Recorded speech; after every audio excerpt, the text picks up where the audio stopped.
Hello dear student, you are most welcome today in this my online class, my virtual class by me इंसानरी Subhagi देवी माध्यमिक विद्यालय intermediate college Allahabad Maharajganj. Dear student,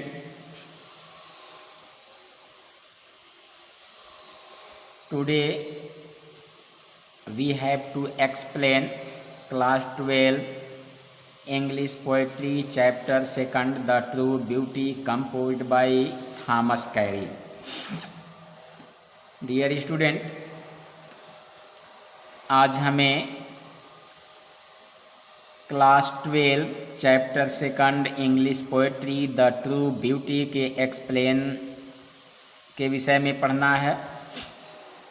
dear student, in my previous online class you have noticed about central idea of the poem, introduction of the poem.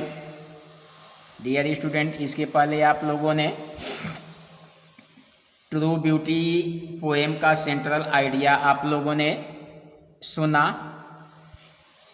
Once again please listen carefully. Central idea of the poem the true beauty.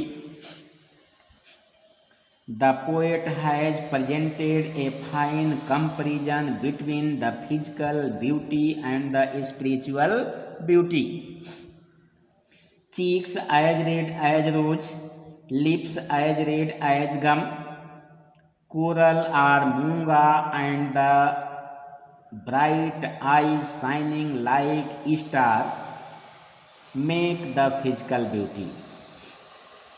This physical beauty goes on decreasing with the passage of time, so the love of an admirer of physical beauty loses its intensity with the gradual reduction of it. And on the other hand, spiritual beauty consists of the virtues like good ideas of the mind, nobility of nature, or temperament and purity of character. The attraction for spiritual beauty goes on increasing and it never comes to an end. Hence, spiritual beauty is far more valuable and stable than the physical beauty. Dear student, in Hindi, केंद्रीय भाव कवि Thomas कैरिव ने शारीरिक सुंदरता तथा आध्यात्मिक सुंदरता के बीच सुंदर तुलना प्रस्तुत किए हैं. गुलाब जैसे लाल कपोल, मूंगे जैसे लाल होंठ और सितारों जैसी चमकीली आँखों से मिलकर शारीरिक सुंदरता बनती है,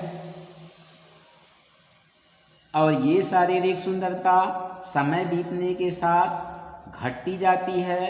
इसलिए धीरे धीरे शारीरिक सुंदरता में कमी आने के साथ ही इसके आकर्षण की तीव्रता घटती जाती है.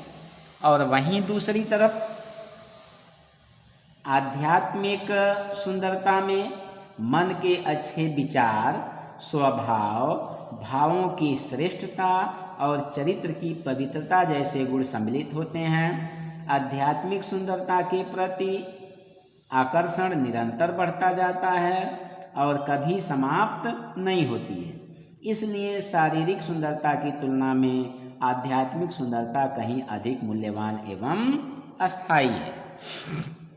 So the poem the true beauty is one of the most famous lyric of Thomas Carew, one of the prominent names among the 17th century poets.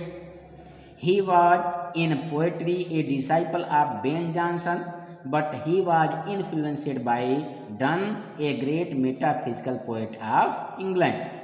The poem inculcates in us a genuine regard for spiritual beauty and teaches us the lesson that we should not be after physical charms, for they decay with the passage of time and are deceptive. Thus, the poet prefers spiritual beauty to physical beauty. So, dear student, इस पूरे कविता में कवि Thomas कैरिव ने spiritual beauty को, आध्यात्मिक सुंदरता को physical beauty की तुलना में, शारीरिक सुंदरता की तुलना में कहीं श्रेयस्कर बताए हैं। तो आइए हम एक्सप्लेन की तरफ चलते हैं। First stanza,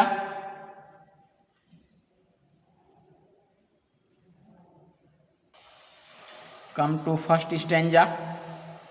He that loves a rosy cheek or a coral lip admires, or from star-like eyes doth seek fuel to maintain his fires, as old time makes these decay, so his flames must waste away. He, a types of person, कोई व्यक्ति, loves like प्रेम करना, चाहना, ए रोजी, रोजी red like a रोज गुलाबी, चीक गाल। ही that loves a rosy cheek, that person who likes his lovers rosy cheek. देखिए, in this stanza the poet tells that physical charms fade away with the passage of time, but the spiritual beauty never loses its value and importance. He that loves a rosy cheek, in this line the poet compares physical body or physical beauty to a spiritual beauty, and he prefers spiritual beauty than physical beauty.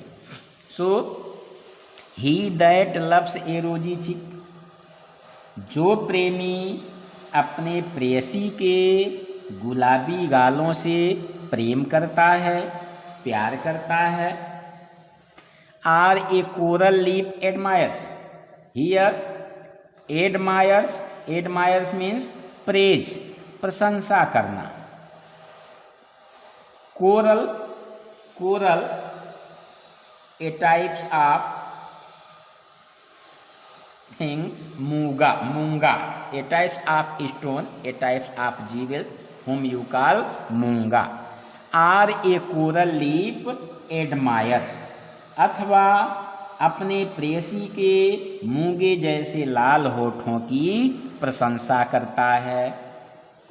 Are from star like eyes, star like as a star, तारे की तरह। Or from star like eyes, अथवा सितारों जैसी चमकीली आँखों में doth seek fuel means ईंधन, टू मेंटेन कीप अप बनाए रखना, फायर्स ऑफ लव प्रेम की अग्नि। Or from star like eye doth seek fuel to maintain his fires, अथवा सितारों जैसी चमकीली आँखों में अपने प्रेम की ज्वाला को प्रज्वलित रखने के लिए ईंधन ढूंढता है।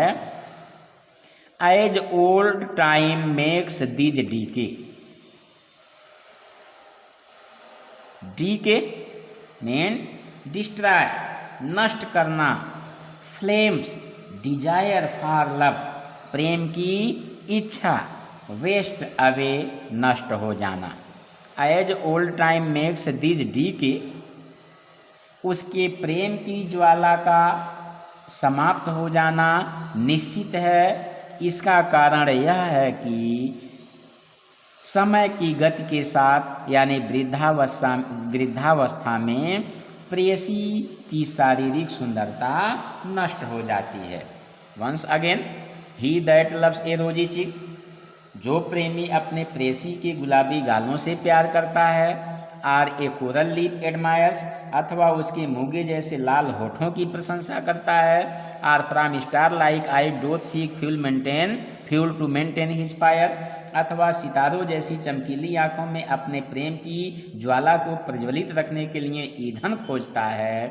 As old time makes this decay so his flame must waste away.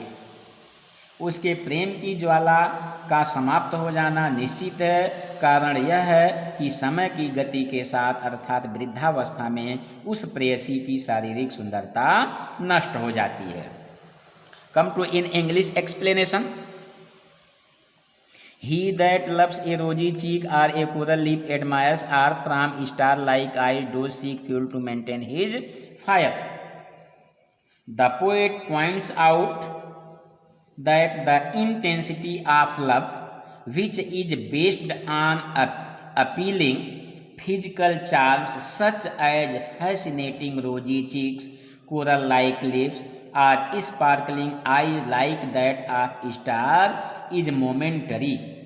It cannot continue for a long time as it gets reduced with the passage of time. So his flames must waste away. As old time makes these decay, so his flames must waste away.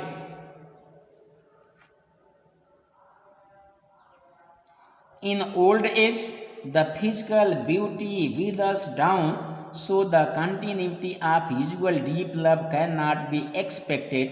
When the old age comes, the attraction the physical charms of beloved get so much reduced that the lover does not get the same type of attraction in her as he had when she was young. Therefore, the love based on physical beauty cannot be everlasting or permanent. So this is the first stanza, and come to second stanza. But a smooth and steadfast mind, smooth constant एक समान रहने वाला, steadfast firm दृढ़, gentle good अच्छे, thoughts ideas विचार, calm desire calm means peace, desire विशेष इच्छाएं, heart with equal love combined mixed मिले हुए होना, काइंडल मीन्स एक्साइट उत्तेजित करना, नेवर डाइंग फायर्स इमोशन भावनाएं, where these are not I despise lovely cheeks or lips or eyes, despise hate घृणा करना, लवली ब्यूटीफुल सुंदर, cheeks or lips or eyes. So come to Hindi explanation. But as a smooth and steadfast mind, लेकिन एक समान रहने वाला निश्चल और सुदृढ़ मस्तिष्क, gentle thought and calm desire उत्तम विचार शांत चित्त इच्छाएं, heart with equal love combined तथा समान प्रेम भावना से जुड़े हृदय, काइंडल नेवर डाइंग फायर कभी नष्ट न होने वाले प्रेम ज्वाला को अस्थायी रूप से प्रज्वलित रखते हैं. वेयर दीज आर नॉट जहाँ ये गुण विद्यमान नहीं रहते हैं, I despise lovely cheeks or lips or eyes, तो वहाँ मैं ऐसी प्रेयसी के सुंदर कपोलों, होठों या आँखों से घृणा करता हूँ. कवि का मत है, कवि मानता है कि शारीरिक सौंदर्य पर केंद्रित प्रेम अस्थायी नहीं होता, सुंदर विचारों तथा श्रेष्ठ चरित्र पर आधारित प्रेम ही चिर अस्थायी होते हैं. Come to English explanation.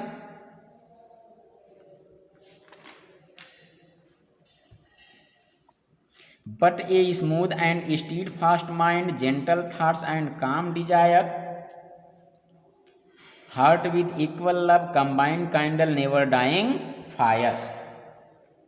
The poet says that true beauty consists of moral qualities. He admires the beauty of mind, which means good ideas. The beauty of soul has the quality of the purity of character.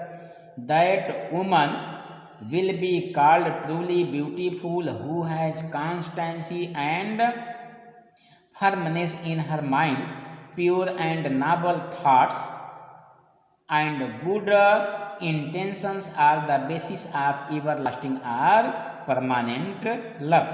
The strong desire of true love never dies. A woman without virtue is but a showpiece. Where these are not, I despise lovely cheek or lips or eyes.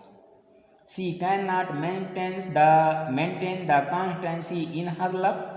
When she loses her physical charms in advancing age, the lover no more loves her as before. If a woman does not have such qualities of true beauty, the poet cannot like her rosy cheeks, coral lips, and star-like eyes. He will rather hate her physical charms. The poet says, कवि कह रहा है कि अगर किसी महिला के अंदर सारी सुंदरताएं हों और उसके अंदर जेंटल थॉट नहीं है, सरल विचार नहीं है, शांत इच्छाएं नहीं हैं, सुदृढ़ मस्तिष्क नहीं है, सुदृढ़ या ऐसा हर्ट नहीं है जो एक दूसरे को जोड़े हुए रखे, तो कभी ऐसे स्त्रियों से प्रेम नहीं करता. मतलब we should love not physical body, physical beauty, but spiritual beauty. So I hope you will be understand this whole explanation, and you have to explain in board examination from poetry. You have to find 1-2 stanzas and you have to choose one stanza, and after then explain with reference and context. Dear student, आपके board के paper में 2 piece poetry के मिलेंगे, उनमें से किसी एक का चयन करना होगा और उनका एक्सप्लेन, व्याख्या, रिफरेंस विथ कॉन्टेक्स्ट करना होगा, यानी संदर्भ और प्रसंग सहित करना होगा. तो reference, suppose that if you find one passage, one stanza, he that loves a rosy cheek or a coral lip admires her from star-like eyes, doth seek fuel to maintain his fires, as old time makes these decay, so his flames must waste away. Reference: these lines have been taken from the poem in inverted comma The True Beauty, composed by in inverted commas Thomas Carey. Context: the poet tells that physical charm fades away with the passage of time, but the spiritual beauty never loses its value and importance. So, in this way you have to write reference and context. Thank you.